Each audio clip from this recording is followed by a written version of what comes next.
Hi, boys and girls. How are you? I miss you guys so much. But you know what? It's a beautiful day here today at my house. So I decided I would do some gardening. I love to plant flowers. But you know what? I love to pick them even more. And I also love to grow vegetables in my garden. Do any of you grow vegetables in your garden? What kind of vegetables do you grow? What things do you grow at your house? Today I thought I'd read you a little story that's called We Are the Gardeners by Joanne Gaines. And it's about their family and how they decided to plant a garden. And I think that's a great idea for all of us to do. I have some tools around here too. You might see that you would actually need to plant a garden a little later. Maybe we'll even do it together. Maybe we'll plant some things together. Wouldn't that be fun? Our family's garden story began with one small potted fern Dad stumbled upon in a hardware store when he ran in for some supplies. He said it was just too cute to leave behind, so he thought it would make Mom really happy, and it did. See the fern? Do you have any ferns at home? I do. I have a whole fern garden. I love ferns. We chose a sunny windowsill to put the pretty little fern in. It seemed like a good, safe spot for him to grow. And then this was what we did. We went and watered it every day to give it a drink, and sometimes we'd even whisper to it a little bit. See, we're all watering it because we know that plants need water to live. And then, plot twist, out of nowhere our fern died. We had watered it too much. Well, we gave too many drinks to it by mistake. We loved our plant to death. Some people tell themselves when they're not good at something and they fail the first time to not try again, but by no chance were we giving up that easily. So we checked out some books from the library and we found out that ferns can be tricky and prefer to live in shady spots, not a sunny window. Apparently, a plant's leaves can communicate to us what they are needing. We also learned that most plants have good manners and like to sip and not gulp. Lesson learned. Dad got us a fresh fern, and with it came a fresh hope. This time we set out the pot on the piano. It was way on the other side of the room where it wouldn't get so much sun. We made a watering schedule and we took turns watering it so we didn't overwater it. And the fern number 2 lived and thrived and grew, and finally Mom got him a little potted friend. And then another, and one more, and two more. We noticed that talking to our plants actually helped them grow bigger and stronger. So we added some songs and jokes into the mix, unlike when we overwatered it. 0 plants died, and pretty soon the plants were taking over the house, and Dad said it was time to graduate to outdoor gardening. So what do you think they're going to do? Do you think they might make a plan to make a garden? Let's see. Mom was so excited about our new outdoor garden as we were, and she started talking about it like it was a dream. That's when Dad called a family meeting so we could all come up with a real plan. So what do you think they're going to do? Do you think they'll make a round garden or a square garden? Do you think they'll plant vegetables or will they plant flowers? Do you think their things will grow? What do you think? Tell me, I can't hear you.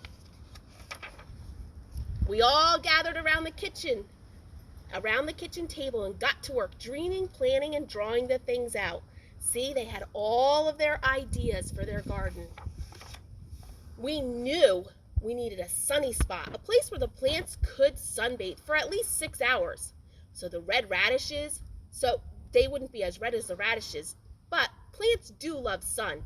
And more than that, they need it. So far we know they need water and they need sun. Let's find out what else they need. And more than that, they need it. In this garden, there is going to be life. Lots of life. Look at all this. So notes, full sun, good soil, and water. Oh boy. Wonder what this is. Wonder what lives in this shed. What could live in a shed on a farm? Wonder what that is. Dad always says that the foundation is the most important when it comes to building a house. A house can't be strong if it's built on something weak, and the same is true for a garden. So, to make the foundation of our garden strong, we filled it with something really strong called, what do they grow in? Right, soil, good soil, which includes a tiny bunch of living things called organisms. And this can help grow really good plants. That's pretty amazing when you stop to think about it. A whole hidden world of life is underneath our feet. Just because you can't see the good things with your eyes doesn't mean they're not there. And another cool thing about soil, it feeds and strengthens the seeds we sow. And then, like a miracle, plants and flowers burst out of the ground, just like these. We also knew we needed our garden to get plenty of water. Rain is the very best thing for plants to drink, but it's hard to know when and if the rain is coming, so a couple other options will help keep our plants watered. We'll collect rainwater and use a sprinkler or a garden hose to get the job done. Boy, it looks like they have to use a lot of teamwork in their family to grow their garden. I bet you will too.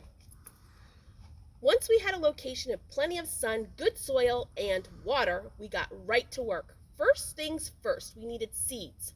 The most fun part of planting our garden was deciding what we would plant. What will you plant in your garden? What do you like to grow? What do you like to eat? Maybe strawberries or tomatoes? And then let's choose some pretty flowers to keep them company. The thing about seeds is that they're like everyday miracles. Everything a plant will grow up to be is already hidden inside the seed. And I have a picture here. You can see the tiny little seed and it growing a little bit and more and more and more. That's where the plant comes from, right out of that little tiny seed. It's like an everyday miracle. Did you know seeds come in all different sizes and shapes? Later, we're going to check some seeds out when we plant our flowers. We chose flowers like zinnias, sunflowers, and cosmos, so the pollinators, those are the bees and the butterflies and all those things that carry the pollen around, those would visit our garden. Butterflies, hummingbirds, bees, they spread it all around from flower to flower, encouraging even more things to bloom. We like knowing that our little helpers are out in nature working with us to help our garden grow. So that means bees and butterflies, they're good things, and hummingbirds too. The bees must have put the word out because they thought our garden was a pretty good thing. You know why? Sure enough, lots of other critters came, but quickly we found out that there's some good, bad, and ugly bugs. Let's start with the worst part. It was pretty sad. It was a pretty sad day. The aphids arrived, and then they were some of the well-known villains in the garden, and you know what? They sucked the life right out of our plants. But then the ladybugs showed up. They eat those pesky aphids for lunch, and ladybugs are a sure part of a hero camp. They bravely protect our plant friends from harm. So ladybugs are good bugs to have in your garden. And you know what? We got to tell you about the earthworms. They're like the secret agents. They're under the dirt and they're working and they're working and they're working in the garden. Earthworms eat all the dead things, like all the old roots and the leaves. And then you know what? They turn them into life for the soil. Every time we find one, we would all high five and celebrate. Can you give me a high five? High five. All right. High five. Those worms are in our garden. They aren't pretty, but who cares? They're awesome and we love seeing them hard at work. So when you see a worm or an earthworm in your garden, know that it's doing good things for the soil. We soon realized very quickly that we needed to keep those weeds out. They're the bullies of the garden. Weeds try to steal the water and the sunlight and the nutrients from all the fruits and veggies. And our job was to keep those little rascals out of the garden so they didn't take over. Have you ever had to weed the garden? Sometimes it's not fun, but you know what? It's important so that you can protect your plants. If we ignore the garden for too long, the weeds would run wild and they would hurt our beloved plants. It's so much easier just to do it little by little every day. Well, we're officially gardeners, and we have a real-life garden to prove it. That garden became our pride and joy. Day in and day out, we tended to our plants, making sure that it got plenty of sun and plenty of water. Look how beautiful. They have butterflies flying in their garden, and they're picking their flowers, just like you could. Every time a new plant sprouted up from the ground, our excitement grew right along with it. We were so excited about our garden. And then time passed and our garden grew bigger and bigger, and so did our family. When our garden was finally in full bloom and growing tall, we'd run through the aisles and watch the butterflies flutter around. What a beautiful garden they had. But one day, As we were One day, as we were mid-skip, we noticed some trespassers helping themselves to lunch. And by lunch, I mean half the garden. The animals may look cute and innocent, but some have a sneaky side.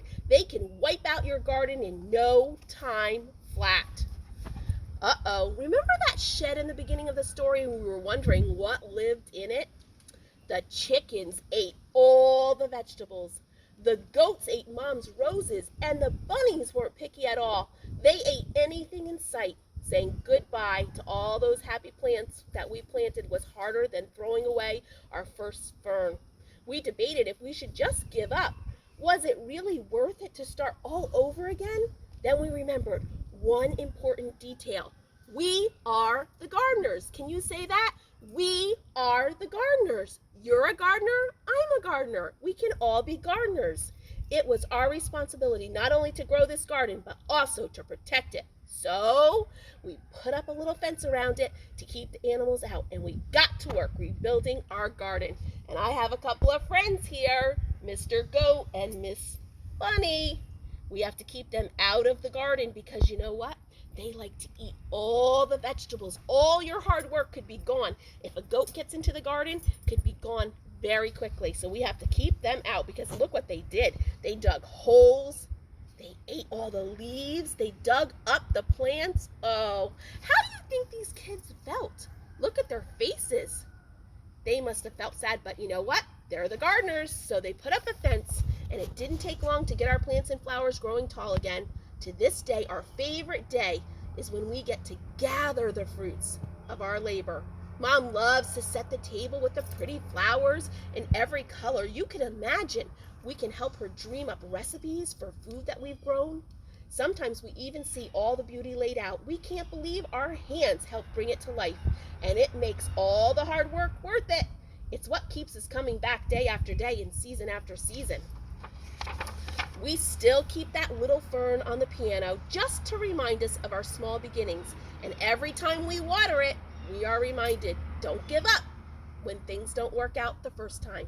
Because the thing is, whether one potted fern dies or half the garden is wiped out by little critters and animals, every failure or setback teaches us something. And Dad says, every hard thing we choose to do makes us braver for the next time.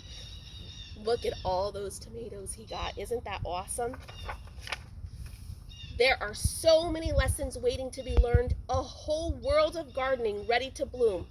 We are the gardeners, and you can be too. So boys and girls, I have a couple of tools here with me, and a little later, I want to take you on a journey of how to plant something. I'm going to show you my seeds, and I'm going to show you my gloves and my digging tools, and we're going to remember those things that we needed for a garden. What was the first thing they said they needed? Was it soil? Soil, so we'll need some soil. What was another thing they said they needed? Was it, you're right, they need water, but not too much, remember? And what was that last thing they said? I know, the bright, you got it, sunshine. So we'll have all those three things to make our garden look beautiful. And I hope you'll be able to plant a garden at home too while you're at home. So we can all be busy making this earth look so beautiful with all of these things. So I'll talk to you soon and we'll be planting something together. Have a great sun-filled day. Bye, boys and girls.